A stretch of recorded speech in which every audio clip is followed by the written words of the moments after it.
Okay, my talk's over. You literally just satisfied a childhood fantasy of mine where I walk up onto a stage to Xanadu. Actually, I would be roller skating onto the stage, and everybody would be clapping. So thank you very much. This has been an incredible day. I'm looking forward to Tim's talk, which is next, but I'm really proud also to be the last non-Tim Ferriss speaker. Everybody was really incredible beforehand. I feel like I'm going to go next week and make $1.3 million with all the value that was generated. So I want to give a big hand to everybody who spoke before me. Everybody was so amazing, I had to rewrite my talk from scratch just 2 seconds ago. So everybody here is here, and I was listening closely to what Jason was saying in his very first talk in the morning about how he went through and threw out some people, picked some people, and so on to come here. Everyone is here already because they're smart, and they're clever, and they're entrepreneurs, and they've been through highs and lows, and so on. And so you all know what I'm about to say is really true, which is that entrepreneurship really sucks. Like, it is just painful. I hate it so much. And I've started 20 businesses. I failed at about 17 of them. I'm an advisor or a board member or an investor, and God knows how many of some are doing good, some are going to fail. Who knows? You never can know in advance. I'll give you one quick story. Twitter started off as a company called Odeo, which was a podcasting platform. And along the way, they made this little product for sending SMS messages to each other. And Ev Williams, the founder, said to all the high-powered venture capitalists, look, we're really going in this other direction. You can stay or you can get bought out. And 100% of the venture capitalists agreed to get bought out. And they all missed out on Twitter. So nobody knows what they're doing. Like, even the smartest brains, it's just, I'm not going to say it's all luck, but there's a big luck component. And not only that, there's so much agony. I mean, from 1995 to 2010, I probably slept only 2 or 3 hours a night. Not because I had so much work to do, but because I was just physically ill. Just from every client asking for a bribe in every single business, or your employees start having sex with each other and you have to figure out what to do about that. And it's excruciating, all the problems of entrepreneurship. So my first business, I did very well. Sold the business when I realized it was time to sell, and I didn't know what the hell to do with money. I knew how to build a business at that time, but I didn't know what to do with money. So I was like this drunken rock star, just like kind of splurging, doing whatever I could. So there was this one summer right after I sold my business. I had about $15 million cash, and I'm not bragging because of what I'm about to say. The entire summer, I lost $1 million a week cash. And there was one point I go to my ATM machine, and there's $143 left. And I called up my parents. I thought, I had no idea, what do diapers cost? I needed money for diapers for the weekend. And my parents said, no, we paid for your college. We're not going to lend you any money. And so I went home, and I figured, my kids would be a lot better off. At that point, I had a life insurance policy that was worth a lot. My kids would be a lot better off. I started Googling how to kill myself painlessly. And there actually is no way. If anybody needs me to talk to them about that offline, I'd be happy to do so. There is no way to kill yourself painlessly. But because I've written about this, I dominate search engine optimization for I want to die. In fact, so many people were complaining that I was the #1 Google search result that Google actually manually put on top of my result the National Suicide Hotline above my result. And the day they did that, it was news, and I got like 1 million page views because everyone was saying, did Google really do that? Oh, what's this other site? So the only place where it doesn't work, I just realized when I was preparing for this talk, in Canada, I'm not #1, I'm #4. Because I guess nobody wants to die here in Canada. People are like really happy. So then I say entrepreneurship sucks, but you still have to make money. You have to pay the bills. And I'm going to connect the dots later about why a job won't do it. So I had to build up again. I did build up again. I built another business. I sold it. And I go through kind of the hows and hows nots in a second. But wouldn't you know it, a year later, I am on the floor, broke again. I had sold this company again from another company for millions of dollars. I'm on the broke. I was losing a home. I got divorced, was losing my family, and I just wanted to reach out to somebody. I was also just lonely. So I put an ad on Craigslist, and the ad was this. The ad was, I have psychic powers, and if you need help with anything, just send me a note, and I will help you right now with my psychic powers. And so hundreds of people wrote to me. And I forgot to add one thing. It was Thanksgiving. So I had a turkey sandwich from the local diner, and I started responding to all the women who had written to me. I didn't respond to any of the men. And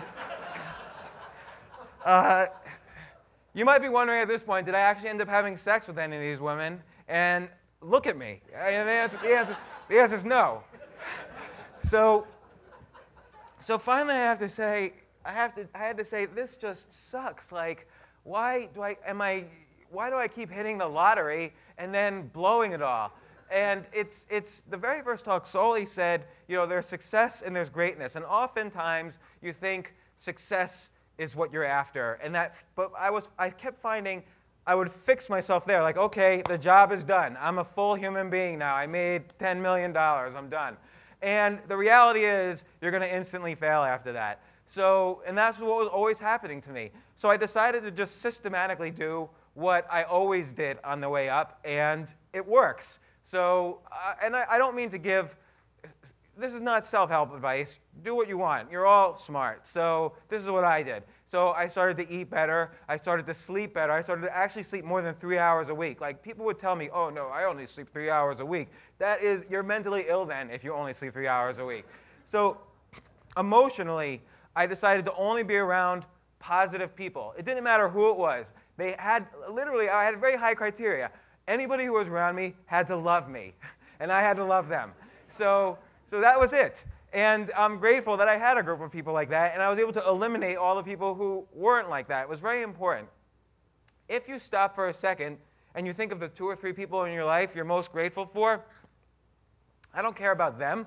I care about how you feel or how I was feeling in my body as I was thinking about gratitude. Like, your body and your mind change. So you have a choice. I'm either going to feel really bad and regretful or anxious about myself, or I'm going to feel this really odd, great feeling that you feel when you start to be grateful towards people. And so it's something you can practice all day long. It's really easy.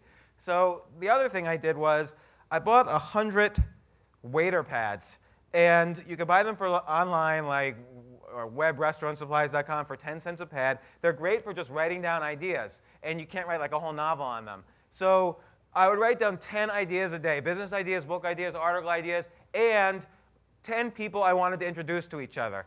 Literally introducing 5 pairs of people a day since that point has made me millions of dollars. So this is very valuable. The idea muscle is a muscle that atrophies if you don't use it every day. Just like if you don't walk on your legs for 2 weeks, you need physical therapy to actually walk again. So the idea muscle is the same way. You need to exercise. I would write down ideas until I felt like my brain was sweating. And so you have to do it. It's the only way to become an idea machine and actually generate business ideas again. Or not even business ideas.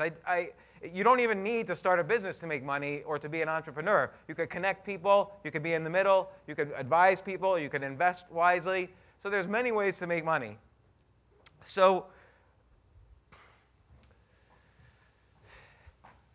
I'm stopping for a second just because, again, entrepreneurship, I'm just thinking of all the bad things that have happened along the way. So one thing that I've seen happen is I'm on the board of directors of a public company that is in the temp staffing space. This has nothing to do with technology. Why did I go on the board of this public company? Because I did a technique that works really, really well for me. I said no to them 3 times. So I never say yes to anybody. Jason I said yes to right away. But I never say yes to anybody else. So temp staffing seemed really boring to me. And they asked me to advise them. And I said no, no, no. Finally, they made me an offer I couldn't refuse. I said yes. I went on the board. But an interesting thing happened. What I'm seeing now, being on the board of a temp staffing company, is that the entire world has turned upside down very quietly. So I'm going to tell you the secret that's happening right now. Every Fortune 500 company is in the process of systematically firing all of their employees. And I see this on the ground level. They are firing everybody. Who knows what reason? Maybe Obamacare, maybe just they're outsourcing to China, maybe they're using robots. I have no idea. All I know is they're firing everybody and they're hiring temp staffers and they're paying the temp staffers less, or I should say we are paying the temp staffers less. I'm involved in paying over 1 million employees a month. And the whole world has changed, and it's continuing. It's not stopping. Everybody's going to get fired. So what's going to happen at the end? You're going to lose your job. Everybody's going to lose their job. So everybody's either going to be an entrepreneur / artist or a temp staffer. So you get to choose. And so people say, some people want to be a temp staffer. A cubicle, yeah, I didn't mind being in a cubicle, but it didn't pay my massive bill. It didn't help me meet women, unfortunately. That's the reality. So I chose entrepreneurship instead, and maybe a little bit of artistry, I hope. So all I can say is, you choose yourself, though, to be an entrepreneur. As Clay said, you pick yourself. You choose yourself because you want to be unique. You want to start now doing the exact opposite of what is obvious. Think about every breakthrough in the history of mankind. The moment before that breakthrough, someone did something that was completely unobvious to everybody else in the history of the world. And so every time someone asks you to do something and you say yes to something you don't want to do, you're going to end up hating yourself a little bit more. You're going to do a bad job. You're going to make less money. You're going to become a temp staffer instead of an entrepreneur. You're going to burn yourself out. Burn yourself out so much that it sends a smoke signal to your future self that's like, I did it again. And that's what I kept doing until I started doing this practice of being physically healthy, being emotionally healthy, being mentally healthy, feeling gratitude. And people say about entrepreneurship, oh, well, it's not about the ends, it's not about the money, it's about the journey. That is just BS. It's not about the journey either. It's about right now. Right now is the only moment you actually can choose yourself. There's no other moment for you to do this. So right now, I know for myself, I'm feeling really grateful because Claudia, my wife, is in the audience. I'm really grateful for my 2 kids, and there's been a lot of discussion about children and entrepreneurship. I'm really grateful Jason invited me to speak at this. I'm really grateful for all the amazing information I got all day long. And finally, I'm really grateful you sat and listened to me here for 15 minutes. So thank you very much.